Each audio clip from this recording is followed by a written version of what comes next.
Hi friends, నేను మీ భాస్కర్ మేకల. So మొత్తానికైతే డే ఫిఫ్త్ అగ్ని పరీక్షలో డే ఫిఫ్త్ ఓటింగ్ అనేది చాలా ఇంట్రెస్టింగ్గా మారబోతుంది. అండ్ షాకింగ్గా ఈసారి ఈ పర్సన్ కన్ఫామ్ రా అనే రేంజ్లో ఊచ కోతకు వస్తుంది అనమాట. ఓటింగ్ అయితే నిజంగానే ఆ రేంజ్లో ఉందనంటే ఖచ్చితంగా అదే రేంజ్లో పడుతుంది. అసలు ఓటింగ్ ఆర్డర్ ఎలా ఉంది ఏంటి అనేది అయితే క్లియర్గా మాట్లాడుకుందాం. అంతకంటే ముందు వీడియోకి ఒక లైక్ వేసుకోండి, ఎండ్ వరకు చూసే ప్రయత్నం చేయండి. ఐపన్న బటన్ ఉంది కదా, దాని మీద కూడా ఒకసారి క్లిక్ చేయండి. ఇంకా లేట్ చేయకుండా ఓటింగ్లోకి వెళ్దాం. సో ఆల్రెడీ గాయత్రి అండ్ బాగి వీళ్ళిద్దరు ఎలిమినేట్ అయ్యారు, కానీ ఓటింగ్ లైన్స్ అయితే ఇంకా వాళ్ళు ఓపెనే ఉన్నాయి. ఎవరైనా కంటెస్టెంట్స్ మార్చుకోవాలి, ఓట్లు వేయాలి, వాళ్ళకి ఓట్లు వేసే వాళ్ళు ఉంటే వేరే వాళ్ళకు అదర్ కంటెస్టెంట్స్కి వేసేయండి, కొంచెం వాళ్ళకి యూజ్ అవుతుంది. ఎందుకంటే వాళ్ళు ఎలిమినేట్ అయ్యారు కాబట్టి ఈ ప్రాసెస్ చెప్పాల్సి వస్తుంది, లేదంటే పర్సనల్గా మనకేం ఉండదు.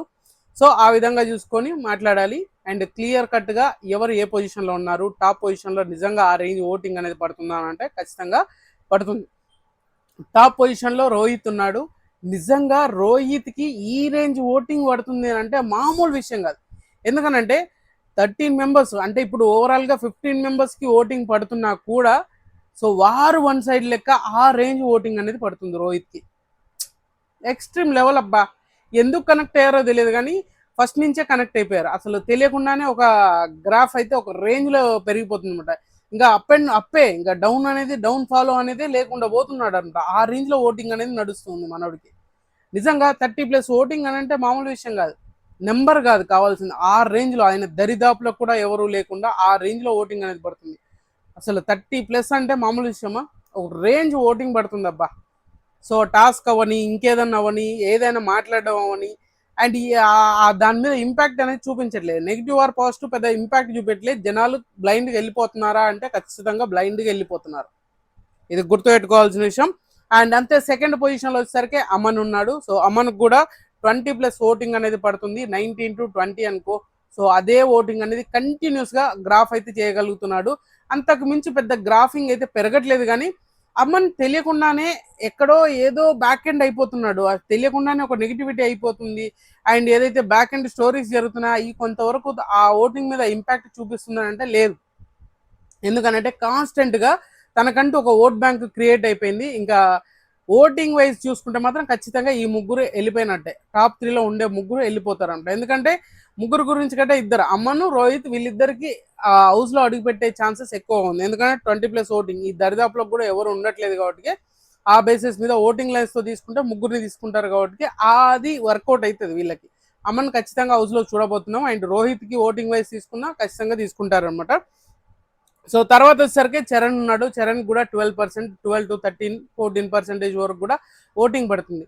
చరణ్ యాటిట్యూడ్ ఎందుకో జనాలకి కొంతవరకు నచ్చుతూ ఉంది. అండ్ మనోడి ఇంపాక్ట్ బాగా, అండ్ ఈ రోజు ఎపిసోడ్లో జరిగిన దాంట్లో మనోడికి బాగా ఎలివేషన్ అనుకోవచ్చు.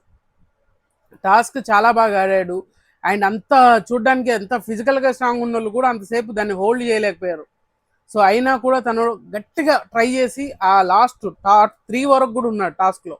సో మనోడు అండ్ వాళ్ళ టీము రిప్రజెంట్ చేస్తూ తన ఒక్కడే చాలా కష్టపడ్డారు. రోహిత్ చేశాడు కానీ అది ఫౌల్ గేమ్. ఆయన వచ్చే హ్యాండ్స్ బెండ్ చేశాడు, కానీ చరణ్ చాలా బాగా చేశాడు. అది వర్కౌట్ కూడా అయ్యింది మనోడికి. సో 12-13%, 14% కూడా ఓటింగ్ పడుతుంది.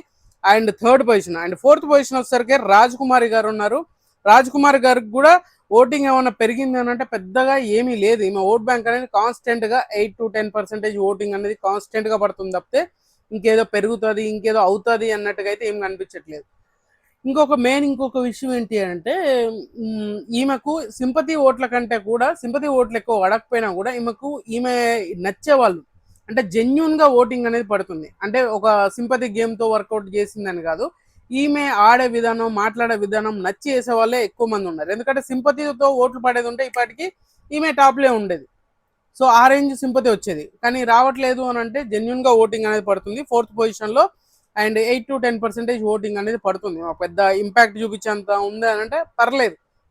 ఉన్న ఇట్లలో టాప్ 4లో ఉంది. అండ్ టాప్ 5 వచ్చేసరికి మాత్రం 6-7% అండ్ 8% వరకు కూడా ఓటింగ్ అనేది పడుతుంది. మిథిలేష్.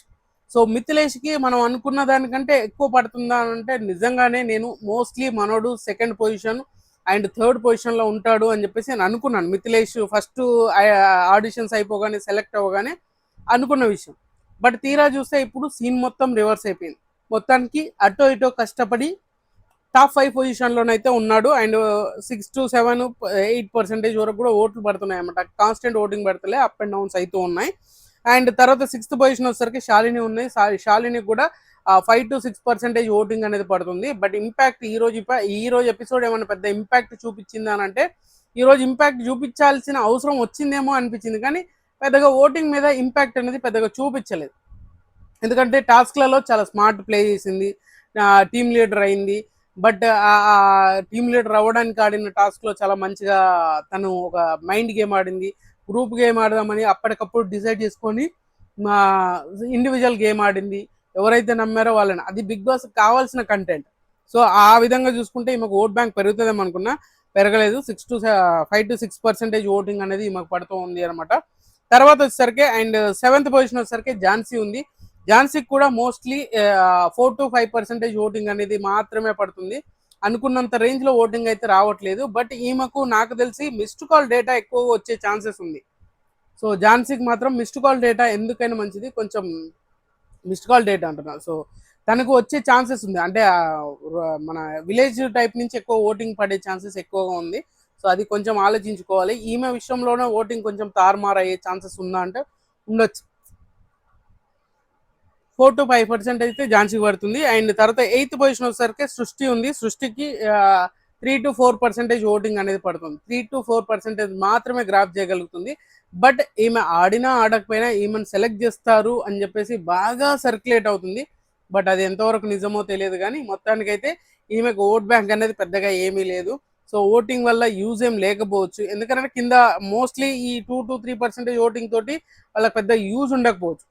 ఏదన్నా డిఫరెన్స్ అయ్యి ఏదైనా చేంజెస్ అయితే చాలా గట్టిగా హ్యూజ్ చేంజెస్ రావాలి, మైండ్ బ్లోయింగ్ అనమాట. అసలు ఈ ఎపిసోడ్తో వీళ్ళ గ్రాఫే పెరిగిపోయేటట్టు చేంజ్ అయ్యే ఎపిసోడ్ పడాలి. బట్ అంత పడే ఛాన్సెస్ చాలా తక్కువ ఉంది కాబట్టి అదే అనమాట. సో 9th పొజిషన్ వచ్చేసరికి బాగి ఉండే. సో బాగి తుళ్ళూరి గారికి వేయట్లేదు, బట్ వేస్తున్నారు మీరు ఇంకా ఓట్లు. సో ఆమెకు కూడా 2-3% ఓటింగ్ పడుతున్నా. సో తర్వాత నవరసల మామ ఉన్నాడు, ఆ ప్లేస్ నవరసల మామ కూడా సేమ్ ఈక్వల్ ఓటింగ్ పడుతుంది. నిన్న కూడా అదే జరిగింది, ఇప్పుడు కూడా అదే జరుగుతుంది. అండ్ ఈయన 9th పొజిషన్ వేసుకోండి, బాగీని తీసేస్తే 9th పొజిషన్ అనుకో, 9th అంతే 9th పొజిషన్ అనుకోండి. రామకృష్ణకు కూడా 2-3% ఓటింగ్ పడుతుంది. అండ్ తర్వాత వచ్చేసరికి అపూర్వ. సో అపూర్వ ఏదో కంటెంట్ ఇవ్వాలి, ఏదో కంటెంట్ క్రియేట్ చేయాలి. ఇలా ఎస్ఎన్కే వచ్చినప్పుడు కూడా, అంటే ప్రొడ్యూసర్ ఎస్ఎన్కే గారు వచ్చినప్పుడు కూడా, సో ఆమె వాళ్ళ సినిమాల ఆఫర్ కోసం నాకును అండ్ సృష్టికి కావాలి ఛాన్స్ ఇచ్చేలా ఉన్నారు అని అంటే, మీ టాలెంట్ చూపించండి, ఖచ్చితంగా ఒకరిని తీసుకుంటా అని చెప్పేసి అని అంటాడు. అంతే కదా, ఒకరిని తీసుకుంటా అని చెప్పినప్పుడు ఖచ్చితంగా వీళ్ళని ఏదైనా యాక్ట్ చేయమన్నప్పుడు చరణ్ అండ్ సృష్టి అపూర్వ వీళ్ళకి కలిసి ఒక boy friend girl friend script లాగా చేస్తారు, కానీ పెద్ద ఇంప్రెస్ అవ్వలేదు. సో అది ఏదో చేద్దాం అనుకుంటుంది పాపం అపూర్వ, కానీ అది వర్కౌట్ అవ్వట్లేదు. 10th పొజిషన్లో అపూర్వ ఉంది. 11th పొజిషన్ వచ్చేసరికి హేమంతే ఉన్నాడు. హేమంత్ కూడా ఆల్మోస్ట్ 1-2% ఓటింగ్ పడుతుంది. హేమంత్కి ఈ రోజు ఎపిసోడ్ చూసాక ఖచ్చితంగా ఓట్ బ్యాంక్ పెరుగుతుంది అనుకున్నాను, ఎందుకంటే ఆ రేంజ్లో గేమ్ ఆడాడు కదా, ఖచ్చితంగా ఇంప్రూవ్మెంట్ ఉంటుంది, ఖచ్చితంగా ఓట్ బ్యాంక్ అనేది పెరుగుతుంది అని అనుకున్నాను. బట్ తీరా చూస్తే 1-2% ఓటింగ్ మాత్రమే ఉంది. దీపక్ కూడా 1-2% మాత్రమే ఓటింగ్ ఉంది. అండ్ ఈరోజు టాస్క్లలో కూడా కిల్డ్ ఇట్, చాలా బాగా ఆడాడు. చాలా అంటే చాలా, బాల్ టాస్క్ అవని, ఆ తర్వాత హోల్డ్ చేసేది, ఆ స్టిక్ తోటి హోల్డ్ చేసే టాస్క్ అవని ఎంత బాగా ఆడాడంటే చాలా బాగా, 100% తను ప్రాణం పెట్టి ఆడుతున్నాడు రా అనే రేంజ్లో ఆడుతున్నాడు. కానీ ఎక్కడో తెలియని మిస్కమ్యూనికేషన్ అవుతుందా, లేదనంటే మరి జనాలకు రీచ్ చేయలేకపోతున్నారా వాళ్ళ పర్సన్స్, తను ఆ సోషల్ మీడియా నుంచి అయినా కూడా ఏదైనా తను ఎక్కువగా ఇంపాక్ట్ క్రియేట్ చేయలేకపోతున్నాడు అనే ఫీలింగ్ అయితే ఉంది. అండ్ బాటమ్ 2లో ఉన్నాడు కాబట్టి ఇంకేం చేయలేం. తర్వాత వచ్చేసరికి ప్రియా ఉంది. సో ప్రియాకు కూడా అసలు ఓట్ బ్యాంక్ అనేది పెరగట్లే, నిల్ అస్సలు 1% ఓటింగ్ పడడానికి నా తంటాలు పడుతున్నట్టు అనిపించింది. బట్ ఎందుకో ఏదో తెలియని మ్యాజిక్ ఏమైనా జరిగితే మాత్రమే వీళ్ళని బిగ్ బాస్ హౌస్లో చూడాలి. సో ఇప్పటికున్న పరిస్థితుల ప్రకారంగా అయితే ఖచ్చితంగా టాప్ పొజిషన్లో నిజంగా ఎవరికి అందనంత ఎత్తులో మాత్రం ఓన్లీ రోహిత్ మాత్రమే ఉన్నాడు. మరి మీరేమనుకుంటున్నారు, మీరు ఎవరు కోట్లేశారు అనేది కింద కామెంట్ చేయండి. ఖచ్చితంగా ఈ వీడియో మీకు నచ్చింది అనుకున్నాను. నచ్చితే లైక్ చేసి షేర్ చేయండి, కామెంట్ చేయండి, సబ్స్క్రైబ్ చేయడం మర్చిపోద్దు. అండ్